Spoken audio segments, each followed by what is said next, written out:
Big pass இன்றைய big pass நிகழ்ச்சி எடுத்தீங்கன்னா கடந்த சில நாட்களாக போயிட்டு இருக்கிற மாதிரி அதே நகர்வுல தான் போகுது. நேற்று வந்து சுஜாக்கு ஒரு டாஸ்க் கொடுத்துருந்தாங்க, நைட்டு ஃபுல்லாக முழிச்சிருக்கணும் அப்படின்ட்டு. நேற்று இந்த டாஸ்க் ஆரம்பத்தில் ஸ்நேகன் வந்து சுஜாக்கு ஹெல்ப்ஃபுல்லாக வந்து இருந்தார். எண்டிங்கில் வந்து கணேஷ் வந்து ஹெல்ப்ஃபுல்லாக இருந்தார்.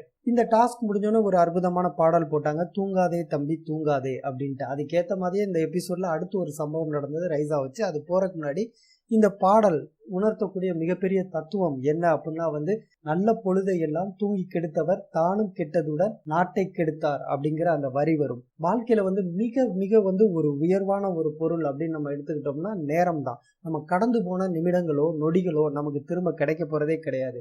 அப்போ ஒவ்வொரு நிமிடமும் ஒவ்வொரு நொடியும் நம்ம வாழ்க்கையில வந்து முக்கியமான ஒன்று.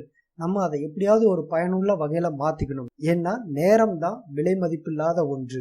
நேரத்தோட அருமை தெரிஞ்சனாலதான் மகாத்மா காந்தி எடுத்துக்கிட்டீங்கன்னா எந்த ஒரு பொருளையும் தான் கூட வச்சுக்கல, ஆனா கடிகாரத்தை வந்து வச்சிருந்தாரு. அதுக்கு காரணம் நேரத்தோட அருமையை அவர் உணர்ந்திருந்தார். அதை உணர்ந்தனால தான் அவரால் மிகப்பெரிய உச்சத்தை அடைய முடிந்தது. இந்த தத்துவத்தை சொல்லக்கூடிய பாடல் போட்டாங்க. எதுக்காக போட்டாங்கன்னா, இவங்க நைட்டு ஃபுல்லா வந்து கொடுத்த வேலையை, அந்த பணியை வந்து முழு சிரத்தையோட தூங்காம செஞ்சு முடிச்சாங்க. அதை ஒரு பாராட்டும் விதமாக போட்ட பாடலா கூட நம்ம எடுத்துக்கலாம். அதுக்கடுத்து சுஜா வந்து ஒரு 3 பேரை நாமினேட் பண்ணும் அப்படிங்கிற மாதிரி சொல்றாங்க அடுத்த டாஸ்க்கு. அவங்க நாமினேட்ல வந்து செலக்ட் பண்றது வந்து பாத்தீங்கன்னா, பழைய கண்டஸ்டன்ட் யாராவது செலக்ட் பண்ணா ஏதாவது பிரச்சனை வருமோ அப்படிங்கிற எண்ணத்துல வந்து அவங்க புது கண்டஸ்டன்ட் 3 பேர், காஜல், ஹரிஸ் அண்டு பிந்து, இவங்க 3 பேரை வந்து அவங்க செலக்ட் பண்றாங்க. இவங்களுக்கு கொடுத்த டாஸ்க் என்ன அப்படின்னா வந்து, சுஜாவை டயர்ல உட்கார வச்சுட்டு ஒரு குறிப்பிட்ட டிஸ்டன்ஸ் வந்து இழுக்கணும் குறுகிய நேரத்துக்குள்ள அப்படிங்கிறதா வந்து கொடுத்துருந்தாங்க. இது இழுக்கிறப்ப வந்து பாத்தீங்கன்னா பிந்துவால ஒண்ணுமே பண்ண முடியல. அது கொஞ்சம் தூரம் கூட இழுக்க முடியல. ஸ்டெமினா வெளில பாவமா இருந்துச்சு. அதுக்கடுத்து வந்து பாத்தீங்கன்னா காஜல் வந்து இழுக்கிறாங்க. காஜல் ரொம்ப ஃபோர்ஸா வேகமா இழுத்துட்டே வர்றாங்க. இழுத்துட்டே வர்றப்ப ஒரு குறிப்பிட்ட தூரம் வந்து வர்றப்ப அவங்க கை கொஞ்சம் தவறுதலா பிடிச்சனால 2 கயிறுக்கு இடையில அவங்க கை மாட்டிக்கிட்டு சின்ன ஒரு இன்சிடென்ட் நடந்தது. அதை அவங்க நிறுத்தினோடனே ஃபர்ஸ்ட் காஜல் ரியலைஸ் பண்ணாம வந்து அதெல்லாம் நிறுத்த முடியாது அப்படின்னு சொல்லிட்டு இழுத்துறாங்க. இழுத்ததுக்கு அப்புறம் கைன்ட்டு சுஜா கீழே விழுறாங்க. விழுந்ததுக்கு அப்புறம் வந்து இந்த மாதிரி சாரி நான் தெரியாம பண்ணிட்டேன், நான் இது வந்து ஒரு இன்டென்ஷன்ல பண்ணல அப்படிங்கிற வந்து திரும்ப வந்து காஜல் கேட்டாங்க. காஜல் என்னதான் நெகட்டிவ் பிம்பமா வந்து வெளியே அவங்கள காட்டிக்கிட்டு இருந்தாலும் அவங்களுக்குள்ள வந்து ஒரு நல்ல குணம், சாஃப்ட் கார்னர் எல்லாமே இருக்கு. அடுத்தவங்களோட கஷ்டம், உணர்வுகள் எல்லாத்தையும் புரிஞ்சுக்க கூடிய அந்த மனித நேயம் இருக்கு அப்படிங்கிறதா. மற்றபடி அவங்க பேசுறது எல்லாமே நான் இப்படி அப்படின்னு பேசுறதுதான் இருக்கே தவிர, அடிப்படையா அவங்க மனசுல வந்து மற்றவர்களின் உணர்வுகளை புரிந்து கொள்ளும் தன்மை இருக்கு அப்படிங்கிற மாதிரி தான் இது பார்க்க முடிஞ்சது. சுஜா மேல வந்து வெளிப்படையாவே வந்து அவங்களுக்கு ஒரு நம்பிக்கை இல்லாமலும் ஒரு சின்ன கோபமும் இருக்கு. அதே மாதிரி எனக்கும் சுஜாக்கு தான் சண்டை வரும் அப்படிங்கிற மாதிரி மைண்ட் செட்லேயும் அவங்க இப்போ ஏற்கனவே ஒரு தடவை மென்ஷனும் பண்ணியிருக்காங்க. ஸோ சுஜாவை வந்து ஒரு பிரச்சனைக்குரிய நபராக தான் அவங்க பார்த்துட்டு இருக்காங்க. அப்படி இருக்கக்கூடிய நபராக இருந்தாலும் இந்த மன்னிப்பு கேட்ட விஷயம் வந்து ஒரு நல்ல பாசிட்டிவான விஷயமா தான் தெரிஞ்சது. அதுக்கடுத்து ரைஸா, இன்றைய ஹைலைட்டே வந்து ரைஸா தான். ரைஸா வந்து என்னன்னா தூங்குறாங்க, வழக்கம் போல பகல்ல தூங்குறாங்க. தூங்கின உடனே வந்து இந்த தடவை என்ன பண்ணாங்கன்னா, பிக் பாஸ்ல இருந்து வந்து அந்த முட்டையை எடுத்துட்டு போயிட்டாங்க. எடுத்துட்டு போனதுக்கப்புறம் ஏன் எடுத்துட்டு போனாங்கன்னா, இந்த மாதிரி தூங்கிட்டு இருந்தாங்க, அதுக்காக முட்டையை எடுத்துட்டு போயாச்சு அப்படிங்கிற மாதிரி சொல்றாங்க. உடனே ரைஸா வந்து அதை வச்சு காமெடி பண்றதா நினைச்சுக்கிட்டு பிக் பாஸ் வந்து இப்ப அனுப்ப சொல்லுங்க, அடிச்சு தூள் பண்ணிட மாட்டோம் அப்படி இப்படின்ட்டு நிறைய வந்து பேசிட்டே இருந்தாங்க. உள்ள பேசினாங்க. அதுக்கடுத்து திரும்ப போய் வெளியே ஆரவ், ஹரிஸ் வந்து எக்ஸசைஸ் பண்ணிட்டு இருக்காங்க. அந்த இடத்துல போய் அதை பேசிட்டு இருக்காங்க. ஸோ இதெல்லாம் பார்த்த பிக் பாஸ் டீம் வந்து கடுப்பாய் போய் என்ன பண்ணிட்டாங்கன்னா, நீங்க தூங்குறதுக்கான காரணம் வந்து விளக்குங்க, அதே மாதிரி ஏன் வந்து காமெடி பண்ணிட்டு இருந்தீங்க, அதே மாதிரி உங்களோட செயல்னால ஹவுஸ்மேட்ஸ் எல்லாருமே வந்து பாதிக்கப்பட்டிருக்காங்க, அந்த குற்ற உணர்ச்சி கொஞ்சம் கூட இல்லாம வந்து நீங்க கேலி பேசிட்டு திரியுறீங்களே, அதுக்கு காரணம் விளக்கம் சொல்லுங்க அப்படின்ட்டு எல்லாரும் முன்னாடியும் சொல்றாங்க. அப்ப வந்து ரைஸா சொன்ன விஷயம் என்ன அப்படின்னா, தூங்குறது எனக்கு ரொம்ப பிடிக்கும், பகல்ல நல்லா தூங்குவேன் அப்படிங்கிறாங்க. அந்த பழக்கத்தை என்னால மாற்ற முடியாது அப்படிங்கிறாங்க. அப்ப நீங்க அக்ரிமெண்ட் சைன் பண்றப்ப பகல்ல தூங்கக்கூடாதுங்கிற கண்டிஷன் இருந்துச்சுல, என்னால பகல்ல தூங்காம இருக்க முடியாது அப்படின்னு சொல்லிட்டு அப்பயே அக்ரிமெண்ட் சைன் பண்ணாம ஓடி போயிருக்கலாமே, ஏன் சைன் பண்ணீங்க அப்படின்னு தெரியல.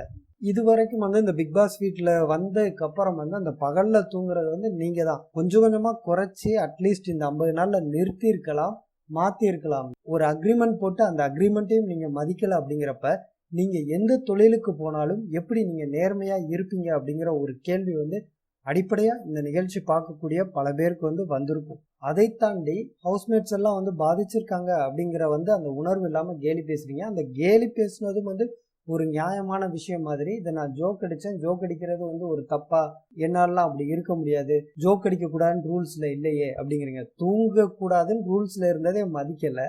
நீங்கள் வந்து ரூல்ஸ் அண்ட் ரெகுலேஷனை பற்றி உள்ளே பேசுனது எனக்கு வந்து ஒரு காமெடியாக தான் இருந்தது. அதுதான் எனக்கு வந்து ஜோக்கா தெரிஞ்சது. ரெண்டாவது, உங்களோட தவறுக்காக பாதிக்கப்பட்டிருக்காங்க அப்படிங்கிற அந்த குற்ற உணர்ச்சி இல்லாம அதை வச்சு கேலி பேசுறது வந்து ரொம்ப இரிட்டேட்டா தான் இருந்தது. இதை தாண்டி இன்னைக்கு பிக் பாஸ் நிகழ்ச்சி வந்து எதுவும் வந்து பெரிதா இல்லை. அதுக்கப்புறம் உரி அடிக்கிறது, அதுக்கடுத்து வையாபுரியோட கேட் வாக்கு, அந்த மாதிரி தான் வந்து போனது. லாஸ்டா வந்து பிந்துக்கு என்ன டாஸ்க் இன்னைக்கு கொடுத்துருக்காங்க அப்படின்னா வந்து இரவு முழுவதும் அவங்க தையல் மிஷினை வந்து மிதிச்சுக்கிட்டே இருக்கணும் அப்படின்ட்டு, அவங்களுக்கு ஹெல்ப் பண்ண நினைக்கிறவங்க ஹெல்ப் பண்ணலாம் அப்படிங்கிற மாதிரி சொல்லியிருக்காங்க. இந்த தையல் மிஷின் மிதிக்கிறத அவங்க நிறுத்திட்டாங்கன்னா உள்ளே வந்து எல்லா லைட்ஸ் ஆன் ஆயிரும், சைரன் வந்து ஒலிக்க ஆரம்பிச்சிடும் அப்படின்ட்டு அடுத்தவங்க தூக்கத்தையும் கெடுத்துருவோம் அப்படிங்கிறத இன்ஃபார்ம் பண்ணியிருக்காங்க. இப்போ பிந்து வந்து அந்த டாஸ்க் வந்து பண்ணிட்டு இருக்காங்க. அதுக்கு ஹெல்ப்ஃபுல்லாக வந்து வையாபுரியும் ஆரவும் கூட இருக்காங்க. இந்த வையாபுரி ஆரோ வந்து பேசுகிறப்ப ஆரோ வந்து ஒரு வாசகம் சொல்கிறாரு. அதாவது ஓவியா வந்து வெள்ளந்தி அப்படிங்கிறாரு.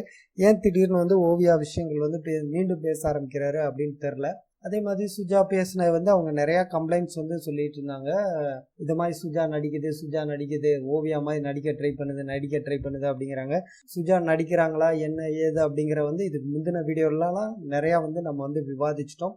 அதனால் திரும்ப அதை நான் விவாதிக்க விரும்பலை. ஆனால் இன்றைக்கி நடந்த இன்சிடெண்ட்லேருந்து ஒரே ஒரு சின்ன விஷயம் சொல்லிக்க ஆசைப்பட்றேன். சுஜா வந்து தூக்கம் இல்லை அப்படிங்கிறனால நைட்டு நான் பகலில் வந்து கொஞ்ச நேரம் தூங்கிக்கிறேன் அப்படிங்கிற விஷயத்த வீட்டோட தலைவராக இருக்கக்கூடிய ஹரிஸ்ட கேட்டதா ஹரிஸ் வந்து சொல்கிறாரு. நைட்டு தூக்கம் இல்லை அப்படின்னு சொல்லிட்டு என்கிட்ட வந்து சுஜா கேட்டாங்க. கொஞ்ச நேரம் நான் தூங்கிக்கிறேன்னாங்க. அதனால் தூங்கிக்கங்கன்ட்டு காலையில் கொஞ்சம் நேரம் நான் வந்து அலோவ் பண்ணேன். அதுக்கடுத்து கணேஷும் ஸ்னேகனும் வந்து சுஜாக்கு வந்து ஹெல்ப் பண்ணியிருந்தாங்கிறனால மதியத்துக்கு மேலே அவங்க தூங்கும்போது நான் எதுவும் வந்து சொல்லலை அப்படிங்கிற வந்து ரீசன் சொல்லியிருந்தாரு.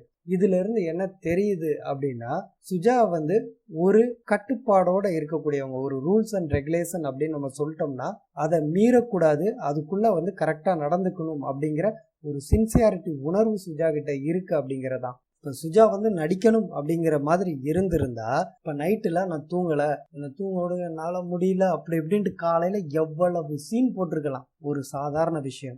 பிக் பாஸ் கிட்ட போயிட்டு என்னை தூங்க விடுங்க பிக் பாஸ் அப்படின்ட்டு வந்து நிறையா வந்து சீன் போட்டிருக்கலாம், நிறையா பண்ணியிருக்கலாம். ஆனால் சுஜா வந்து என்ன பண்ணியிருக்காங்க, இந்த தடவை தலைவர் யார், ஹரிஸ் கிட்ட ஒப்புதல் வாங்கிட்டு போய் தூங்குறாங்க. ஏன்னா இது தூங்குனா எழுப்ப சொல்ல போகிறது ஹரிஸ்ட்டை தான் சொல்லுவாங்க. ஹரிஸ் தான் போய் விளக்கம் கொடுப்பாரு. அப்போ அந்த ரூல்ஸ் அண்ட் ரெகுலேஷனை கரெக்டாக வந்து ஃபாலோ பண்ணணும்னு நினைக்கக்கூடிய ஒரு ஒழுக்கம் அவங்க கிட்ட இருக்கு. இது வந்து ஒவ்வொருத்தர் பார்வைக்கும் ஒவ்வொரு மாதிரி தெரியலாம். தொடர்ந்து வந்து சுஜா ஓவியா இந்த கம்பேரிசன்லேயே தான் வந்து போயிட்டு இருக்கிறனால அந்த வாசகங்கள் வர்றப்பெல்லாம் தொடர்ந்து 2 நாள் நம்ம பேசிட்டோம். மீண்டும் அதே ஒரு விஷயத்த பல விஷயங்கள் எடுத்து விளக்க வேண்டிய அவசியம் இல்லை அப்படின்னு நினைக்கிறேன். மற்றபடி சுஜா கிட்ட வந்து வேற எதுவும் வந்து தப்பு இருக்கிற மாதிரி எனக்கு தோணலை. நான் ஏற்கனவே நேற்று சொன்ன அதே வார்த்தை தான். சுஜாவை பொறுத்த வரைக்கும் வந்து நம்மளோட பார்வை எப்படி இருக்கோ அந்த தோற்றத்திற்கு வந்து அவங்க வந்து தெரிவாங்க. நீங்கள் வந்து ஓவியா மாதிரி நடிக்கிறாங்க அப்படின்னு நினச்சிங்கன்னா கண்டிப்பாக அப்படி தான் தோணும். இல்லை அவங்க பண்ணுறது வந்து கரெக்டாக தான் பண்ணுறாங்க, கரெக்டான ரீசனிங் இருக்குது அப்படின்னு நினச்சிங்கன்னா அப்படி தான் தெரியும். ஏன்னா ஓவியா அப்படிங்கிற ஒரு விஷயத்துல இருந்து ஹவுஸ்மேட்ஸும் வெளியே வரல, ஆடியன்ஸும் வெளியே வரல. மீண்டும் நாளை ப்ரமோ ரிலீஸ் ஆனதுக்கப்புறம் சந்திப்போம். நன்றி.